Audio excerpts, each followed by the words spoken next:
a la próxima presentación. Andrea Paula Lima, junto con colaboradores que ella mencionará, ella es del Instituto de Investigación en Ciencia Odontológica de la Facultad de Odontología de la Universidad de Chile y otras unidades que también son, hasta donde veo, de la Universidad de Chile. Se va a referir a envejecimiento, inflamación crónica, periodontitis y enfermedad de Alzheimer. Andrea, por favor. Muchas gracias, Iván. Muchas gracias por la oportunidad que me da la red temática en envejecimiento de realizar esa presentación. Como dijo Iván, yo pertenezco mayoritariamente a la Facultad de Odontología en el Instituto de Investigación en Ciencias Odontológicas, pero también tengo horas en el Departamento de Neurociencia de la Facultad de Medicina y soy parte del Instituto de Investigación de Neurociencias Biomédicas, BNI, como investigadora adjunta.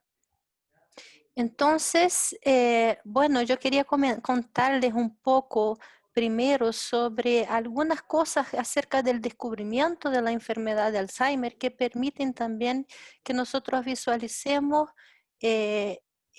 cuáles son los principales síntomas que llaman la atención en esa enfermedad. Doctor Alois Alzheimer, quien descubrió y describió esa enfermedad en 1907, y August Deter, que fue la primera paciente descrita por él con enfermedad de Alzheimer. Y luego aquí ustedes ven unas notas sobre lo que fueron las consultas de esa paciente con este doctor, en que él anota, por ejemplo, cuando le pregunta cuál es su nombre, ella responde August. Cuando él pregunta cuál es su apellido, ella sigue respondiendo August. Y después él pregunta a dónde vive ella, en qué lugar vive ella. Y ella demuestra una confusión, no sabe bien dónde está. Eso se nota en las notas. Y cuando él pregunta nuevamente dónde ella está en ese momento, ella responde que va a vivir allá. Entonces, después, un poco más tarde, él le pide que escriba un número 8 y ella escribe August, ¿ya? Y mientras escribe, ella repetidamente dice las palabras que caracterizan muy bien esa enfermedad: yo me perdí de mí misma. Y eso tiene que ver, y el doctor concluyó en ese entonces, de que en esa enfermedad se pierde primero la noción de tiempo y de espacio, ¿ya? Y esa enfermedad inicialmente él la llamó de enfermedad de demencia senil. ¿Qué es lo que pasa en los cerebros de esas personas? Es una enfermedad neurodegenerativa, por lo tanto hay una disminución del número de neuronas, de la masa neuronal. Entonces ustedes ven aquí un cerebro con menos masa, con mayor espacios, surcos, ¿cierto? Y particularmente si nosotros miramos, hay una región que se llama hipocampo que está particularmente degenerada en esa enfermedad, ¿ya? Y el hipocampo es la región principalmente asociada a la formación de la memoria y la ubicación en el espacio. Cuando una persona tiene que salir, orientarse si va hacia la frente, a la derecha, a la izquierda, quien funciona, quien se activa es el hipocampo. Y justamente en el cerebro de esas personas además se encuentran dos marcadores histopatológicos que son los ovillos neurofibrilares compuestos por la proteína tau, una proteína asociada al citoesqueleto que está hiperfosforilada y se queda como agregados dentro de la célula, y los ovillos y las placas seniles, perdón, compuestas mayoritariamente por el péptido beta amiloide, y son esos agregados, macroagregados extracelulares que tienen varias macromoléculas, pero mayoritariamente péptido beta amiloide.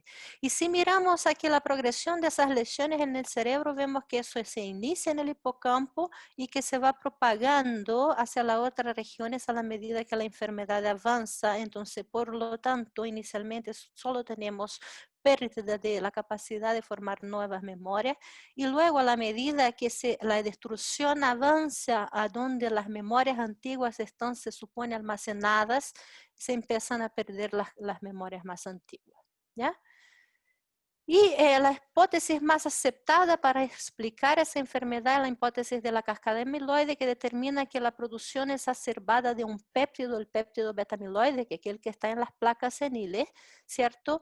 Que es producto del clivaje proteolítico de una proteína que está en la membrana. Siempre todo el mundo produce durante toda la vida y no se sabe por qué en algunas personas se empieza a acumular. Se empieza a producir más o se empieza a degradar menos y eso genera una acumulación, y como es un péptido que está cerca de la membrana, esa acumulación genera agregación y esa agregación entonces es percibida por el ambiente, principalmente por las células, como algo que no está bien, y entonces se genera inflamación y respuesta, ¿ya?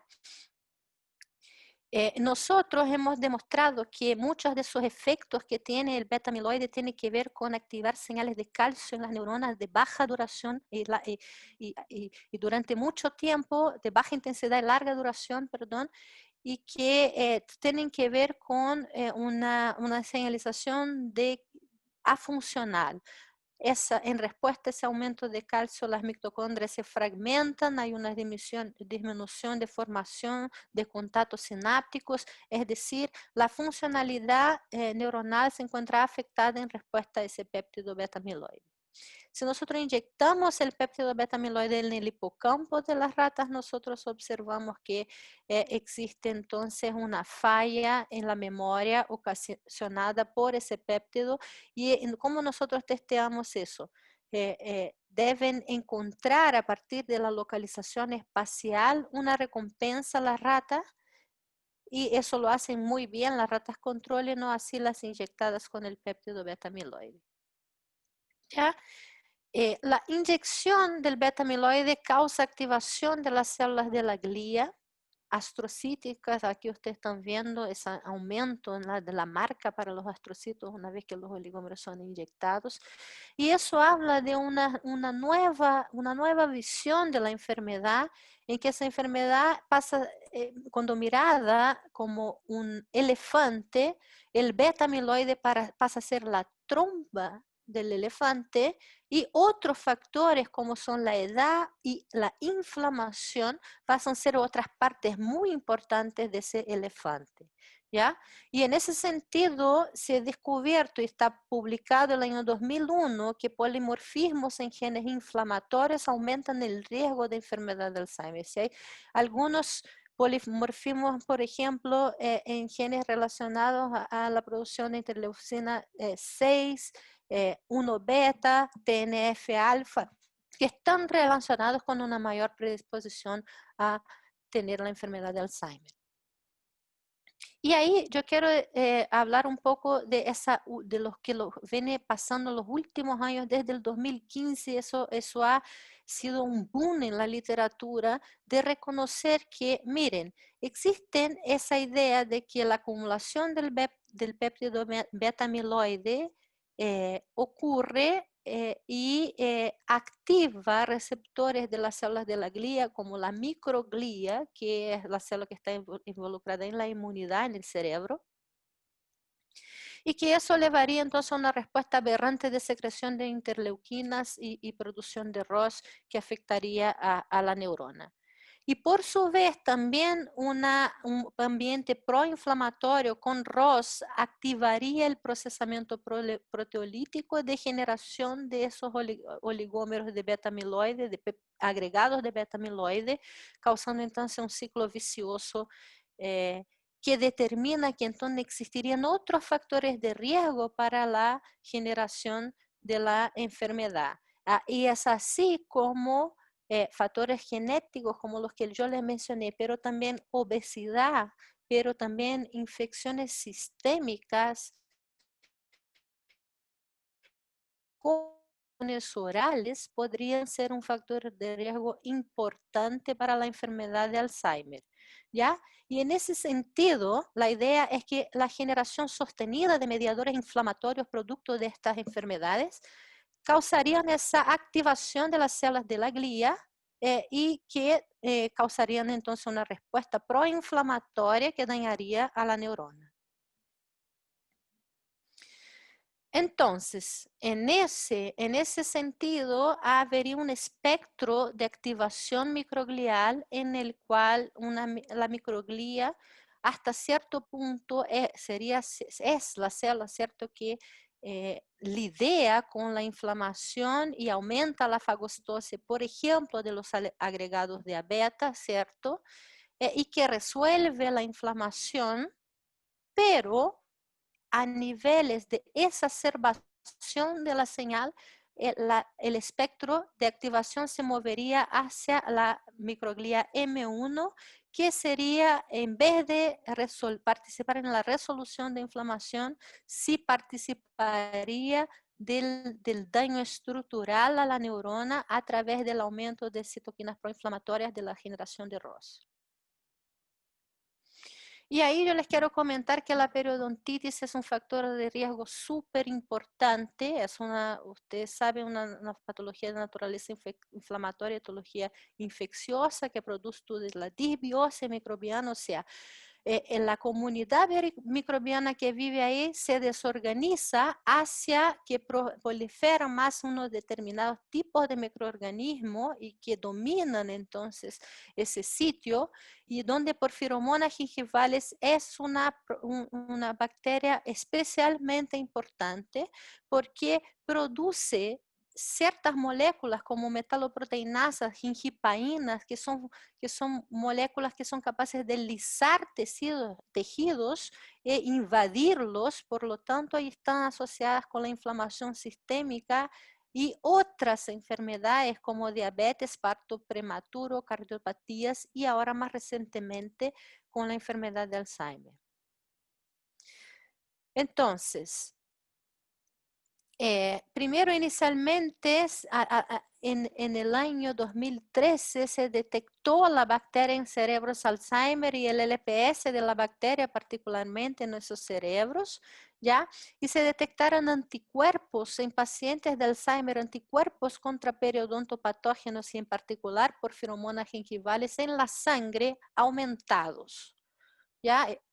Y cuando se empezó a hacer la evidencia preclínica para poder establecer cómo ocurría ese link, se estableció que la Porphyromonas gingivalis, la infección oral por Porphyromonas gingivalis, era capaz de agravar la sintomatología que tienen los transgénicos ratones modelos de enfermedad de Alzheimer, pero también que la inyección de esa bacteria per se causa daño en la memoria en las ratas de forma dependiente de edad. Y ojo aquí que usaron un serotipo poco virulento de la Porphyromonas gingivalis y vieron que no había efecto en joven y sí cuando hay envejecimiento. Otro paper súper importante que salió en Science en relación a eso el año pasado fue el que mostró que la gingipaína, que es esa proteína que secreta, una de ellas es un factor de virulencia muy importante a esa bacteria, que la porfiromona secreta y que le permite invadir, por lo tanto tiene que ver con llegar al cerebro. Ese paper muestra que se inhibe la gingipaína, inhibe el daño al cerebro que causa la porfiromona gingivalis, ¿ya? Pero en ese mismo paper, si ustedes se fijan, aquí hay una cosa, hubieron varios controles, aparte de los pacientes con Alzheimer, vieron varios controles y vieron que varios de ellos también expresaban algunas proteínas de la porfiromona gingival, indicando que no solamente los cerebros con Alzheimer no podría encontrar la bacteria. Y ahí es que entra nuestro trabajo. Pasa que la bacteria Porphyromonas gingivalis tiene diferentes serotipos, ¿cierto? Y algunos están más asociados a personas sanas, a la salud oral, y otros están asociados a enfermedad. Y eso tiene que ver simplemente a que cada uno de esos serotipos expresa antígenos de superficie que son más o menos antigénicos y que provocan más o menos respuesta en el sistema inmune. ¿Ya? Entonces, Jaime Díaz, que fue mi alumno de doctorado, junto con Rolando Bernal, que fue su otro tutor, ellos en su magíster ya habían demostrado que existía una variabilidad en la respuesta de, por ejemplo, células dendríticas y linfocitos hacia los diferentes serotipos de esa bacteria. Y no, entonces Jaime, cuando se acercó a mi laboratorio, toda esa cosa de la relación Alzheimer-periodontitis estaba iniciando, así lo que me propuso fue, vamos a inyectar los diferentes serotipos y ver si hay una respuesta diferencial. ¿Ya? Entonces inyectamos, después de 55 días tuvimos varias muestras, hicimos varios tipos de experimentos distintos y ahí yo les voy a contar un poquito qué obtuvimos. Primero, nosotros observamos que cuando inyectamos los serotipos asociados a enfermedad K1 y K2, nosotros observamos una resorción ósea en las ratas con edad de 2 meses. Entonces, en la rata joven, no necesitamos envejecer. Con el serotipo similar al que habían utilizado anteriormente, mostrando que dependía de edad, nosotros tampoco encontramos diferencia en las ratas jóvenes, pero sí pudimos observar esa resorción ósea con los serotipos más agresivos, ¿ya? Y notamos defectos en la conducta, en la memoria espacial de las ratas que fueron inyectadas con los serotipos K1 y K2, ¿cierto?